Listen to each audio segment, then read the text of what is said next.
सुगवेच्या सर्व सदस्यांना माझे आशीर्वाद.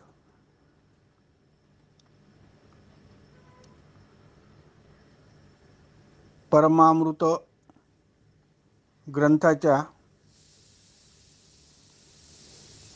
14व्या अध्यायातील काल आपण 16वी ओवी पाहत होतो.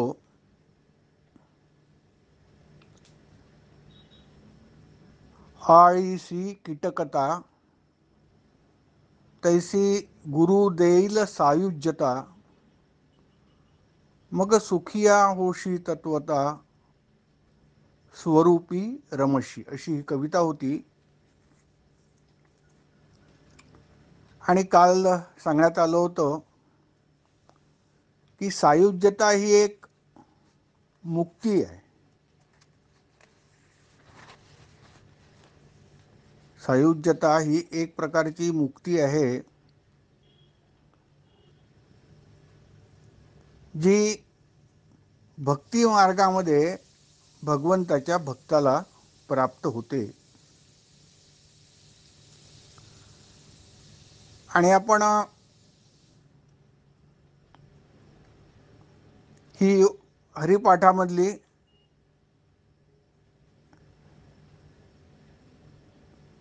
ओवी घेतली होती ज्ञानेश्वर महाराजांनी लिहिलेली. देवाची द्वारी उभा क्षणभरी, तेणे मुक्तिचारी साधी येल्या. हरिमुखे म्हणा, हरिमुखे म्हणा, पुण्याची गणना कोण करी, अशी ही पहिली ओवी आहे हरिपाठाची. यात ज्ञानेश्वर महाराजांनी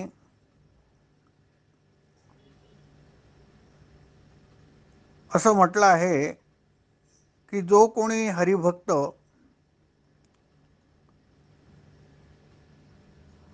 हरिभक्त म्हणजे वैष्णव, विष्णू भक्त,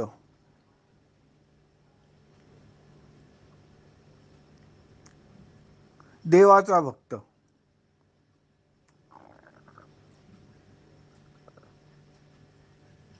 हा देवाची द्वारी म्हणजे मंदिरात,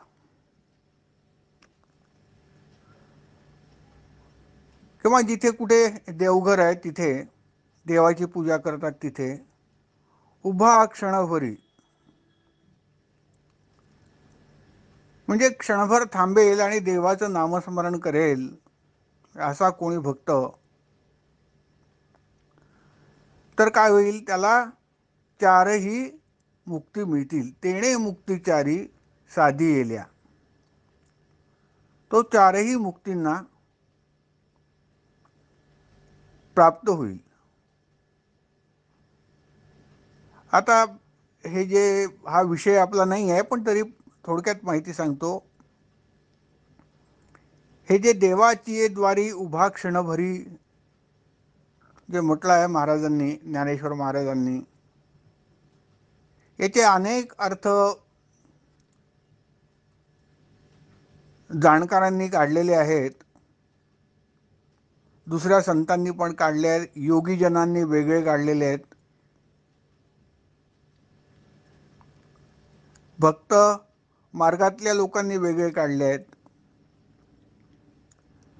योगी लोकांचं म्हणणं असं आहे की हा जो देवाची द्वारी म्हटला आहे, हे देवाची द्वार म्हणजे आज्ञाचक्र आहे, जे दोन्ही भुवयांच्या मध्ये असतं. आता ही चक्र वगैरे सगळी काल्पनिकच आहेत, पण विशिष्ट साधनेसाठी ती सत्य मानावी लागतात. आणि सत्य मानल्यानंतर त्याची सिद्धी जेव्हा होते तेव्हा त्याचं अस्तित्व जाणवतं, तोपर्यंत नाही, असं अनुभवी लोक सांगतात. तर देवाची हे द्वार म्हणजे आपल्या दोन्ही भुवयांच्या मधली जागा आज्ञाचक्र, आणि तिथे उभा क्षणभरी म्हणजे तिथे चित्त जर ठेवलं, एकाग्र केलं, संयम केला, त्याला संयम करणं म्हणतात.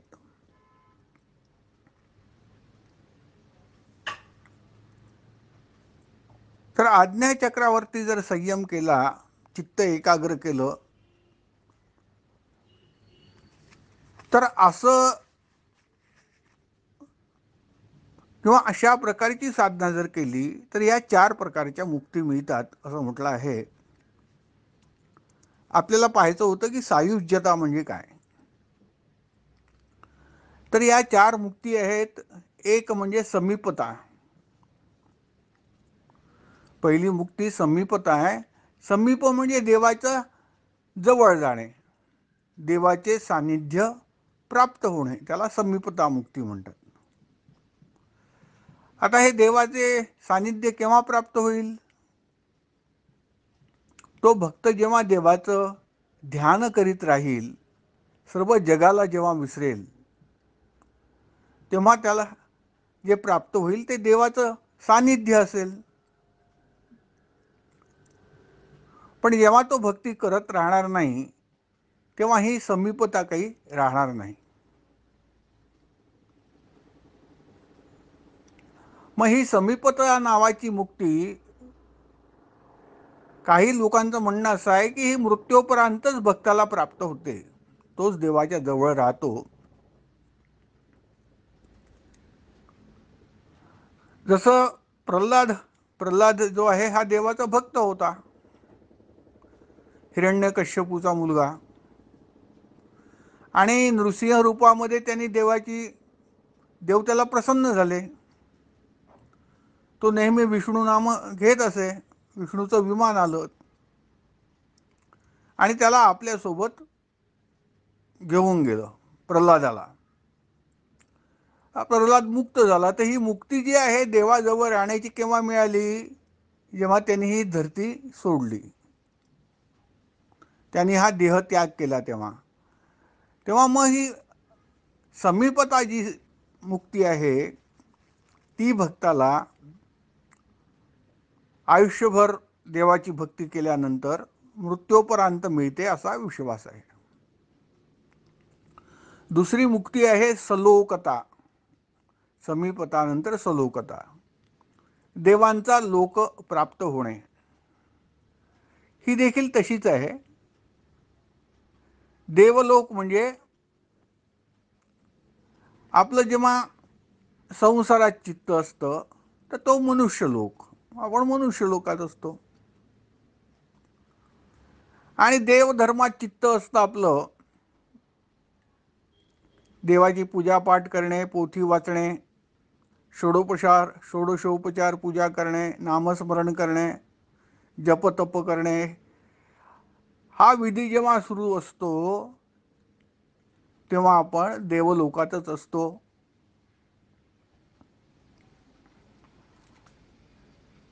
तर यात सलोकता म्हणजे देवलोकांची प्राप्ती.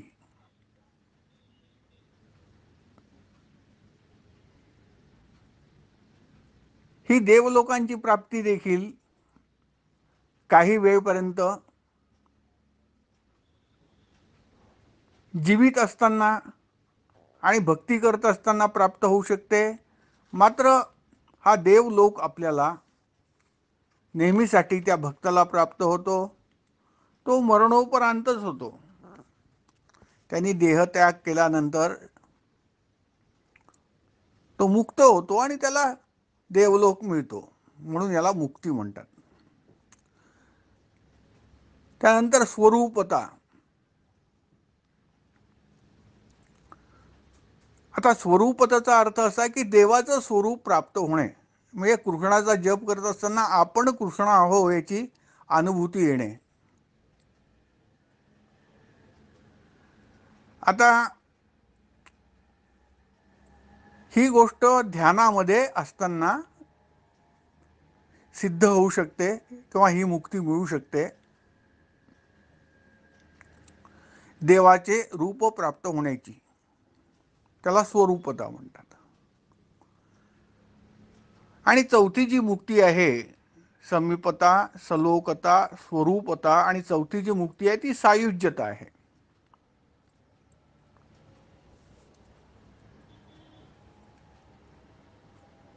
सायुज्यता म्हणजे ज्याला आपण आदर्श मानतो त्यासारखं आपण होऊन जाणे, तसेच होऊन जाणे. काल जे आपण उदाहरण घेतलं होतं, काल जे उदाहरण सांगितलं होतं या कवितेमध्ये कवीने, की ती कुंभारीण अळी असते, ती सतत त्या भ्रमराचा विचार करीत करीत स्वतःच भ्रमर होऊन जाते, त्या अळीचंच भ्रमर होऊन जातो. त्याप्रमाणे आपल्या सद्गुरूशी सायुज्य प्राप्त होतं. म्हणजे हा शिष्य देखील सायुज्यता प्राप्त करतो, आपल्या गुरुसारखंच गुरुपद प्राप्त करतो, गुरुसारखं ज्ञान प्राप्त करतो. गुरुच्या दुःखांचा जसा नाश झाला असतो, गुरुच्या विघ्नांचा नाश झाला असतो, गुरु जसे ब्रह्मानंदात असतात, ती सर्व स्थिती हा शिष्य प्राप्त करतो. आणि म्हणून त्याला तैसी गुरु देईल सायुज्यता, गुरु स्वतः ही सायुज्यता आपल्यासारखं करून घेण्याची जी आहे स्थिती आपल्या शिष्याला मोठ्या आनंदाने देतात, असा या ओवीचा अर्थ आहे. तर आपल्याला 4 मुक्ती कळल्या आणि सायुज्यता म्हणजे काय ते कळलं. तर आपण ज्याला आदर्श मानतो त्याप्रमाणे आपलीही स्थिती आदर्श होणे ती सायुज्यता. जेव्हा हा शिष्य पूर्ण इच्छामुक्त झाला असतो, पूर्ण वासनामुक्त, कुठल्याही प्रकारची कामना त्यात राहिलेली नसते, तेव्हा ही जी आहे स्थिती प्राप्त होते आपल्या गुरुसारखं होण्याची. अळीसी कीटकता तैसी गुरु देईल सायुज्यता, मग सुखिया होशी तत्वता स्वरूपी रमशी. आणि मग म्हणतात कवी, अशी ती सायुज्यता प्राप्त झाल्यानंतर हा जो शिष्य आहे हा सुखी होऊन जातो. तत्वता म्हणजे खरोखरच. कवी म्हणतात, मी सत्य सांगतो आहे की असा तो शिष्य सर्व सुखाला प्राप्त होतो. आणि कसा की तो स्वरूपी रमायला लागतो. पुन्हा आपण त्या 55व्या श्लोकावरती येतो गीतेच्या, आत्मन्येवात्मना स्थित, तो आत्मक्रीड व्हायला लागतो. आत्मन्येवात्मना तुष्टा. तर ही जी आत्मक्रीड स्थिती आहे, स्वतःच स्वतःमध्ये आनंद जनरेट करण्याची, आनंद निर्माण करण्याची, त्यात स्वतः रमण्याची, इतर कुठल्याही वस्तू किंवा जीवाची आवश्यकता नसताना स्वतःशीच आनंदी होणे, ही स्थिती प्राप्त होते आणि तो शिष्य सुखी होतो. अशी ही 16वी ओवी झाली. आता 17वी ओवी पाहूया आपण. तत्वता स्वरूपी भेद नाही,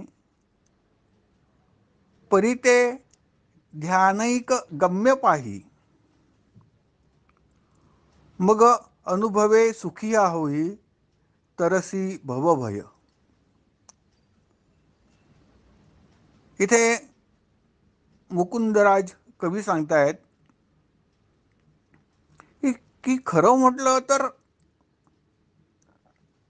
गुरुच्या आणि शिष्याच्या स्वरूपामध्ये काहीच भेद नाही, तत्वता काहीही भेद नाही.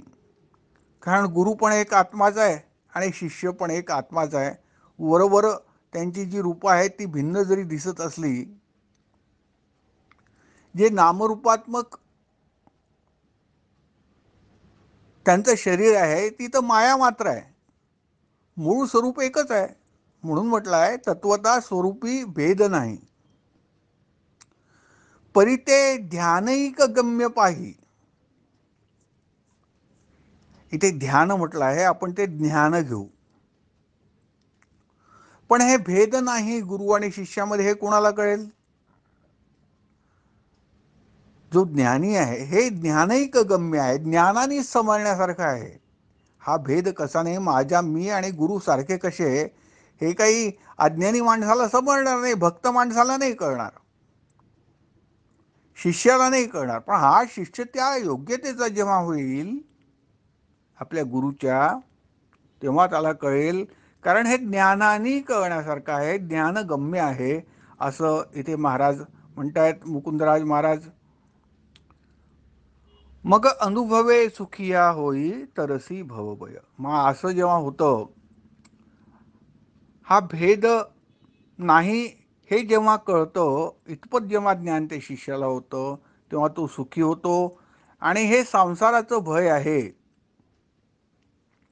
की माझं कसं होईल, माझं कसं होईल, माझे प्रश्न सुटतील का, माझा हा त्रास, या त्रासातनं मी मुक्त होईल का, मला हे प्राप्त होईल का, या अडचणी माझ्या डोळ्यासमोर संसाराच्या दिसत आहेत, या कधी बरं यातनं मी मुक्त होईल, त्या सगळ्यांचं जे आहे काही समाधान होणार आहे का, माझे प्रश्न सुटतील का, अशी जी भवचिंता, भवभय जो आहे त्याची भीती आहे. भय, भव म्हणजे संसार. तर असं जे भवभय आहे, संसाराची सतत सतत सतत भीती आपल्या मनामध्ये आहे, त्यातनं आपण जे आहे मुक्त होऊ, त्यातनं निघून जाऊ, भय राहणार नाही, संसारातले सगळे प्रॉब्लेम मिटतील. आणि मग काय होईल, आपण सुखी होऊ. तो जो शिष्य आहे तो सुखी होईल. केव्हा सुखी होईल, जेव्हा तो जाणेल की मी आणि गुरु सारखेच आहोत. कसे सारखे आहोत, कारण स्वरूप सारखं आहे. स्वरूप सारखं आहे म्हणजे काय, दोघंही एक आत्मेच आहेत. आणि वरवर दिसणारं जे रूप आहे, एक स्त्री आहे, एक पुरुष आहे, एक सुंदर आहे, एक काळा कुट्ट आहे, एक म्हातारा आहे, एक तरुण आहे, असे हे जे नामरूपात्मक द्वंद्वात्मक जे भेद आहेत, हे शिष्याच्या डोळ्यातनं जेव्हा नष्ट होतील आणि गुरुशी एकत्व जेव्हा साध्य करेल, तेव्हा हे काय होईल, भवभय नष्ट होऊन जातील, असं इथे कवी सांगतायत. अशा प्रकारे आपण ही 17वी ओवी जी आहे ती पूर्ण केलेली आहे. आणि आता आपण वळूया 18व्या ओवीकडे. 18वी ओवी अशी आहे, हे शास्त्र गोप्य करावे, कवणा स्फुटन सांगावे, तुझे तुवा अनुभवावे गुरुगम्य हे. आता हा उपदेश केला आहे बरं. उपदेश कोणी केलेला आहे, कवींनी केलेला आहे. मुकुंदराज स्वामी जे आहेत, योगी महाराज आद्य कवी आपल्या मराठीचे, त्यांनी हा उपदेश केला आहे. कोणाला केलेला आहे, अशा शिष्याला केलेला आहे की जो शिष्य आता अगदी उंबरठ्यावरती आहे, ज्ञान प्राप्त करतोय, त्याला ज्ञान प्राप्त झालेलं आहे, परोक्ष ज्ञानाची ज्याला प्राप्ती झाली आहे, त्याला हा उपदेश करतायत महाराज. काय की हे जे शास्त्र तू शिकला हे गौप्य ठेव, कोणाला सांगू नको.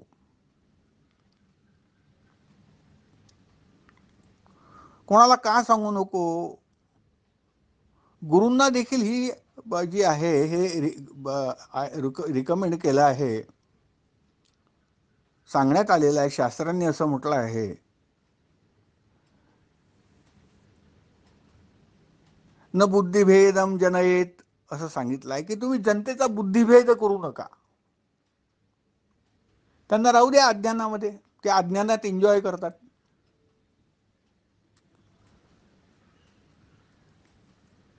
आणि त्यांनी आपली स्थिती अशी करून घेतलेली आहे, या संसारात एवढे मग्न आहेत की तुम्ही कितीही काही सांगितलं तर तुमचं ऐकणार तर नाही,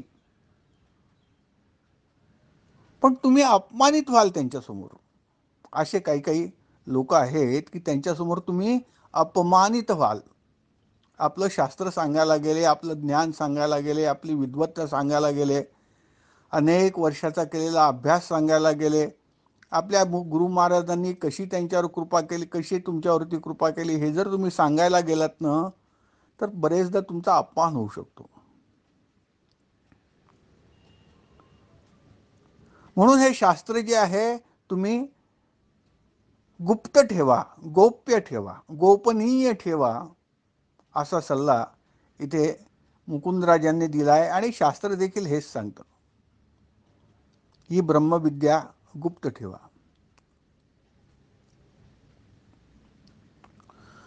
मग एक प्रश्न येतो की कवणा स्फुटन सांगावे, याची उकल करून कोणाला सांगू नका असं सांगितलं. मग तुम्ही कशाला सांगताय हो विनाकारण भाषणं आणि प्रवचन देऊन राहिले आम्हाला? आम्हाला तुम्ही परमामृतावरती प्रवचन देऊन राहिले आणि यांनी तर सांगितलं आहे की तुम्ही गौप्य ठेवा म्हणून, तुम्ही का सांगता? तर याचं असं कारण आहे की दोन प्रकारचे विचार आहेत. कारण काही पंथांमध्ये नाही सांगत आणि काही तर अगदी आत्यंतिक एका टोकाचा विचार करणारे आहेत. त्यांचं म्हणणं असं आहे की मला जे आता काही मिळालेलं आहे हे ज्ञान वगैरे, हे काय फुकट मिळालेलं नाही आहे, फार कष्ट घेतले, खूप खूप खूप वर्ष लागले आहेत, जीवापाड कष्ट केलेले आहेत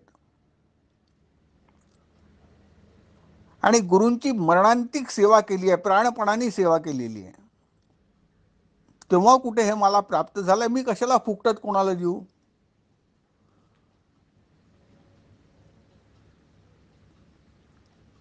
मग मी जे सर्व भोगलं ते यांना भोगू द्या ना थोडं, माझ्या शिष्यांना.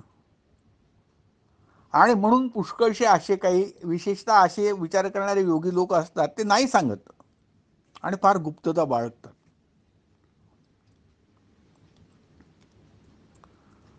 पण मी त्या विचारांचा आहे, मी फार वेगळ्या विचारांचा आहे स्वतः. मला याच्यात असं आर्ग्युमेंट करायचं आहे. माझा मुद्दा असा आहे की जे तुम्ही गौप्य ठेवा म्हणून सांगता, गुप्त ठेवा म्हणून सांगता, ते ज्ञान आपल्या उपनिषदांनी सगळ्यांना सांगितलं आहे की नाही? सांगितलं आहे. आपल्या गीता वगैरे ज्या स्मृती आहेत त्या स्मृतींनी सांगितलं आहे की नाही? सांगितलेलं आहे. आपल्या शास्त्रांनी सूत्र जे आहेत या मीमांसा शास्त्रांनी हे ज्ञान समजावून सांगितलं आहे की नाही? लोकांना सांगितलं. मग मी काय करतोय? परमामृत सांगतोय म्हणजे काय करतोय?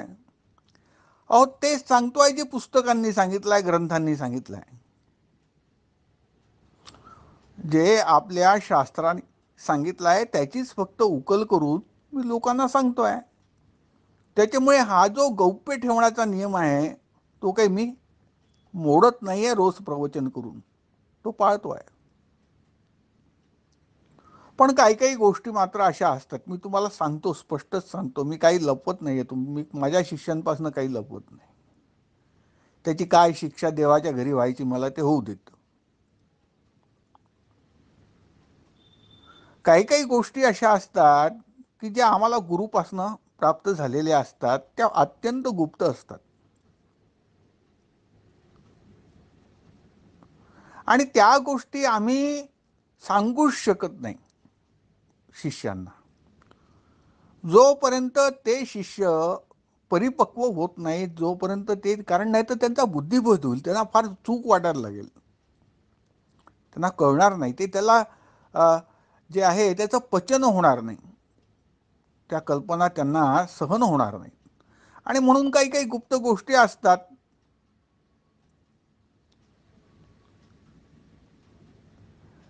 त्या गुप्त गोष्टी ज्या आहेत मला म्हणा किंवा कोणत्याही गुरुला म्हणा, त्या सांगता येत नाही. पण त्या सांगायच्या नसतात असं मुळीच नाही. गुरुला जेव्हा वाटेल की नाही नाही आता हा शिष्य एवढ्या योग्यतेचा आहे की हा माझी गादी पुढे चालवू शकतो, हे माझं कार्य सुगवे नावाचं पुढे चालवू शकतो, किंवा हा स्वतंत्रपणे जे आहे हा लोकांना प्रबोधन करू शकतो, आता हा परिपक्व झालाय, तेव्हा मग त्या काही काही त्या फार मोठ्या काही ज्ञानाच्या असतात अशातली गोष्ट नाही. नेहमीच साध्या साध्या गोष्टी असतात, त्या गौप्य असतात आणि योग्य वेळी ते गुरु सांगतात, लपवत नाही. आणि मी तर मुळीच लपवणार नाही, अवश्य सांगेन. हे शास्त्र गौप्य करावे, कवणा स्फुट न सांगावे, तुझे तुवा अनुभवावे, गुरुगम्य. हे गुरुगम्यच आहे. पण आणि त्यापेक्षाही मात्र काही जे गुरु असतात त्यांची तर शैली मोठी वेगळीच असते. मी तुम्हाला एक उदाहरण देतो, जे देतो ते सत्य सांगतो. माझे गुरु खपती महाराज हे देखील ज्ञान सांगायचे. पण ज्ञान सांगायचे म्हणजे असं ते काही जसं मी सांगतो तसं नाही.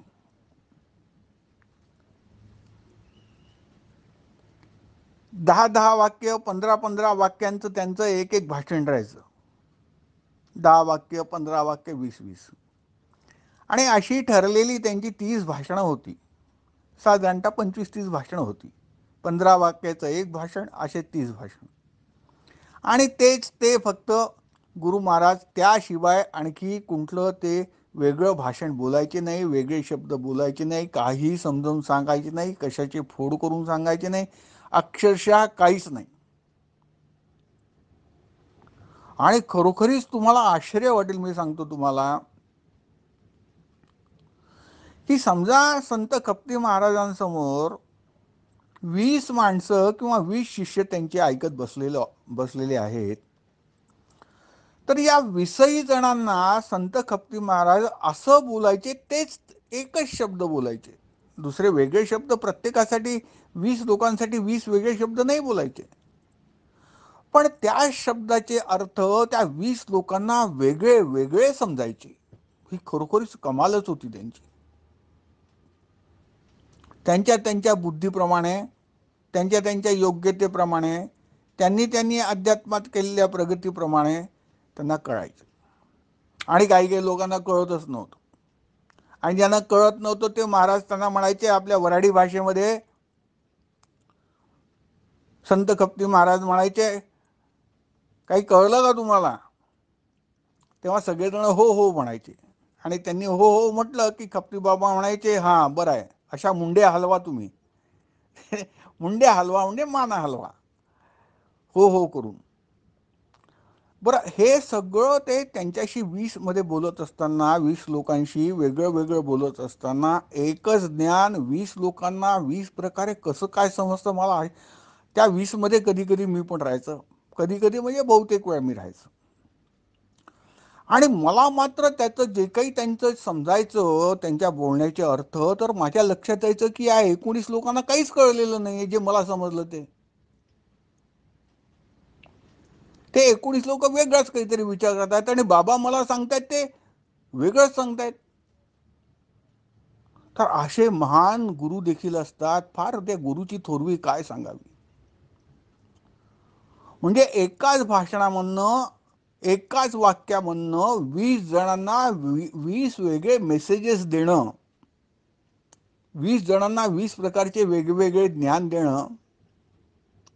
कोणाला त्यामध्ये संसारिक प्रॉब्लेम दिसायचा, कोणाला त्यामध्ये भक्ती दिसायची, कोणाला त्यामध्ये महाराजांची मोठं केवढे ज्ञानी आहेत आमचे महाराज असं वाटायचं.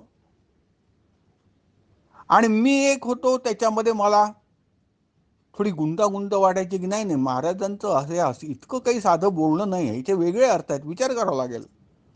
आणि मी विचार करत बसत होतो. मी आपलं हे सहज सांगितलं, याचा काही मोठा त्या ओवीशी संबंध नाही आपल्या. पण असे देखील म्हणजे सद्गुरू आपल्या इच्छेप्रमाणे त्यांना जे स्फुट सांगायचं आहे, उकल करायची आहे, ती देखील कोणासमोर कशी, कधी एकांतात, कधी सर्वांसमोर पण वेगळी वेगळी, वेगवेगळ्या बुद्धिमत्तेच्या लोकांना आणि बरोबर जे आहे हे गुरु सांगू शकतात. जे अनुभवी गुरु आहेत, खपती बाबांसारखे ते सांगतात. आणि म्हणून इथे म्हटलं आहे, हे शास्त्र गौप्य करावे, कवणा स्फुट न सांगावे, तुझे तुवा अनुभवावे, गुरुगम्य हे. की तू काही थोडंसं तुला कळायला लागलं आणि जास्ती आरडाओरड करू नको की मला हे समजलं, मला ज्ञान झालं, असं काही समजू नको.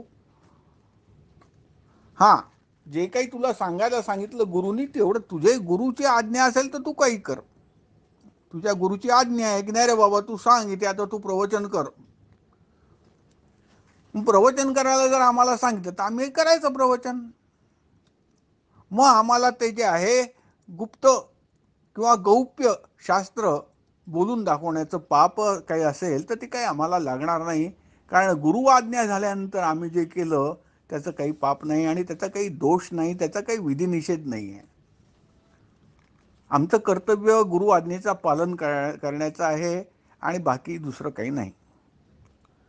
तर अशी ही 18वी ओवी मी पूर्ण सांगितलेली आहे. आणि आता 19वी ओवी.